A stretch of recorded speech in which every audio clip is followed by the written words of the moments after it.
Prince Harry has filed a second lawsuit against the government and the Metropolitan Police over the decision to downgrade his security when he visits the UK. When the Duke announced he would be stepping down as a... Prince Harry just got rejected not once, but twice by the UK government in a move that's sending shockwaves through both royal watchers and political circles. With the WellChild Awards fast approaching, the Duke of Sussex attempted to pull some serious strings behind the scenes, asking for government-funded security and, shockingly, a financial loan to cover his return to the UK. But Prime Minister Keir Starmer wasn't having it. In a decisive smackdown, both requests were denied, full stop. The government didn't just say no, they slammed the door shut, sending a clear message. Titles don't buy privileges anymore. And trust me, the fallout from this is just getting started. If you're ready to dive deeper into the drama, don't forget to hit that subscribe button and stay locked in, because this royal saga is far from over. Decided they would no longer offer that level of protection. Royal security have access to UK intelligence, which is also shared with the police. Harry wants to be able to pay for royal protection, claiming that the UK is too dangerous. Prince Harry's return to British soil was supposed to be all about charity, goodwill, and healing old wounds. He was planning to attend the prestigious WellChild Awards on September 8th, an event he's been deeply connected to for years, even after stepping down as a senior royal. But behind the scenes, things were a lot less humble. Harry wasn't just popping back in to hand out awards. He made two bold demands. First, he wanted to personally pay for royal-level police protection, and second, he asked for a government loan to help finance his trip. Should Prince Harry be allowed to pay for police protection?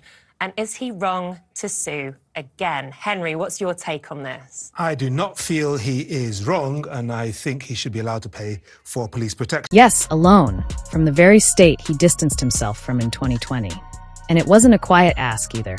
These were high-level, formal requests that went straight to the top. What was meant to be a modest charitable appearance has erupted into a full-blown royal showdown.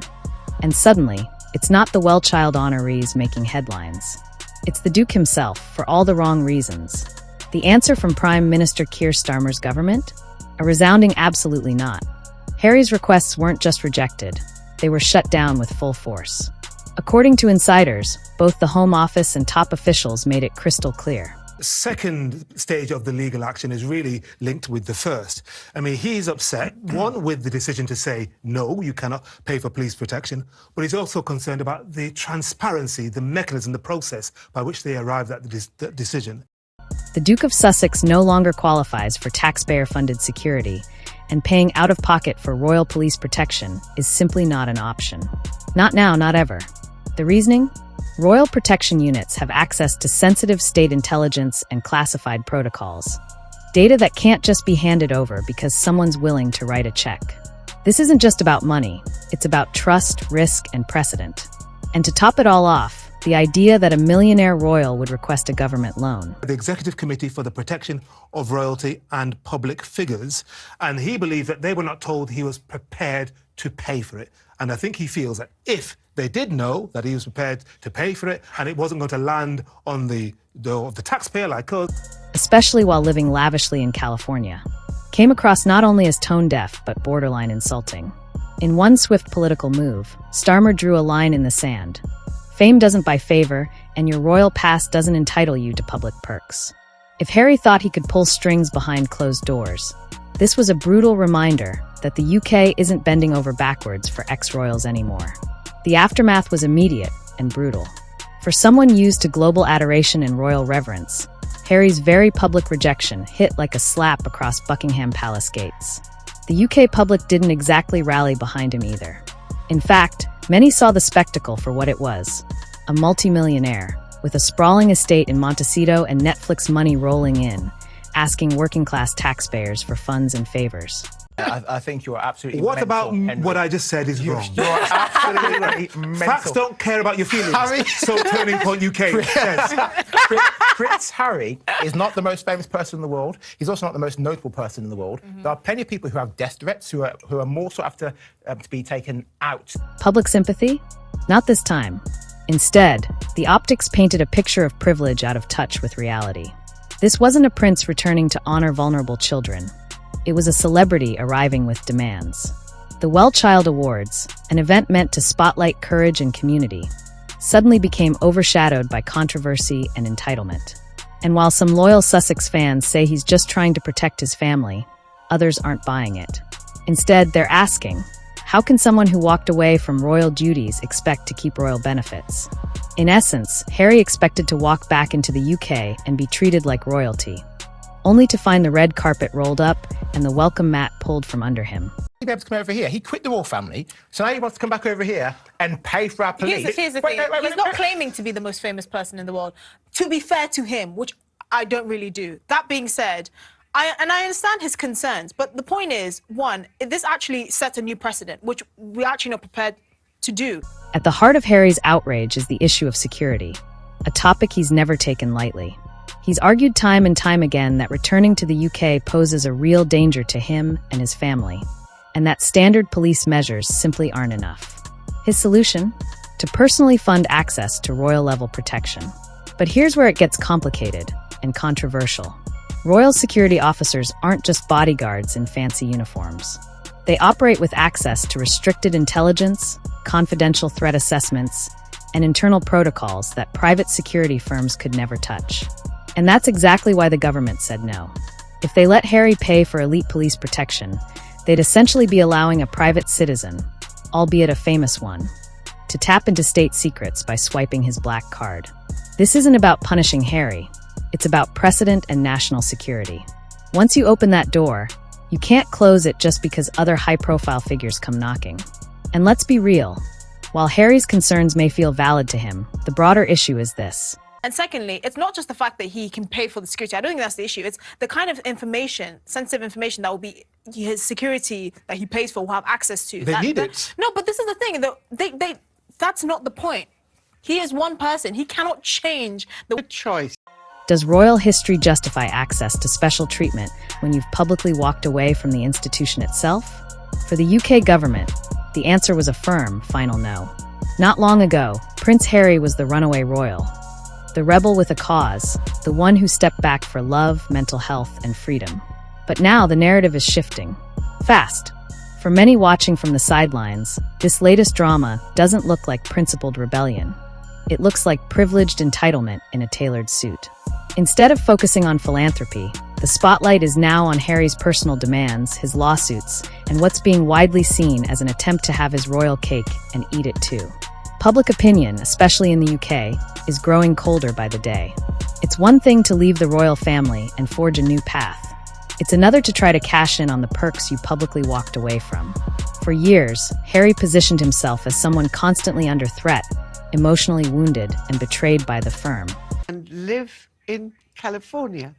They're making lots of money out of Netflix. Exactly. Aren't they? He and his wife. Yeah. They can afford to have their own security company. Yeah. Like all other big I think the famous argument is the people security have. company won't have access to certain intelligence But here's the and thing. weapons. Scotland Yard shared information. Weapons. Scotland Yard shared information with Katie Price. But in chasing extra security, waving around his title, and expecting special access, he's inadvertently confirmed a narrative he's long tried to escape. That behind the vulnerability lies a man still clinging to status. And the public? They're starting to see through the PR fog. For Prime Minister Keir Starmer, this wasn't just about Prince Harry. It was about drawing a hard line between fame and function, and refusing to let royal nostalgia sway modern government policy. If the government had approved Harry's requests, it would have set a dangerous precedent. One where celebrity, legacy, and former titles could override law, policy, and process. Starmer's firm rejection isn't just a personal blow to the Duke. It's a political moment, one that signals a shift in how authority deals with inherited status. There is a serious threat that Scotland Yard takes so seriously they think he's in danger, they would inform his security Well, team. that's a fair point. Yeah, there is no reason. I think the reason why he's doing this is he thinks it's personal. He thinks they're having a go at him. And I think he's wounded from the way in which he was treated by Buckingham Palace, or these courtiers, these people who whisper. And for a country still juggling economic pressures, rising skepticism toward monarchy, and questions around taxpayer spending, his decision struck a chord. Supporters hailed it as a bold statement. Finally, someone said no to royal overreach. But critics argue it's a missed opportunity for diplomacy. Either way, the message is loud and clear. Just because you were born into privilege doesn't mean you get to dip into the public purse at will. What we're watching is more than a denial. It's a recalibration of how the monarchy, or what's left of it, interacts with political power. And Harry, whether he realizes it or not, just got caught right in the middle of it. And destroy his reputation and Meghan's reputation. They don't I think need to that's try. why he's like a wounded beast lashing out. Exactly. He's a little boy. I know. Come on. He's a I fetus. know. He And- ran away, and now he's No, he left sulking. for his mental health, for his sanity, and the protection of his But wife. Then don't Jenny, return. he was born into this. He didn't choose this life. He can go as far away. So here we are, not too far from the WellChild Awards, and instead of headlines celebrating inspiring children and devoted carers, the spotlight is firmly fixed on Prince Harry's failed demands. A return that was supposed to be heartwarming has turned into a symbolic and very public rejection. Harry asked for the kind of special treatment he once walked away from, and the UK government reminded him, in no uncertain terms, that royalty isn't a subscription you can cancel and reactivate at will. As far as the public are concerned, he's still a member of the royal If family. he comes back and does the job, But fair enough. let me- Then maybe the taxpayers should be helping out. But he doesn't come back But and the real do the question job. But beyond the scandal, the real tension now lies in what Harry does next. Will he show up to the event humbled, or will he double down and fire back? Will he issue a statement, sue again, or remain silent as the press has a field day? With cameras ready to capture his every move and both fans and critics sharpening their opinions, this isn't just a charity trip anymore. genuine risk to his life, Exactly. then Scotland Yard will take it seriously. But at the moment, that is not the case. And he cannot pay to have, because what he's literally paying for is access to sensitive information about how the the police conduct their affairs. And I don't think they should breach this precedent just for Prince Harry. It's an image crisis, a constitutional boundary test, and a cultural flashpoint. And the irony? The man who left the royal institution to find peace is now tangled in one of the most chaotic public fallouts of his post-royal life. As the world watches, one question lingers in the air.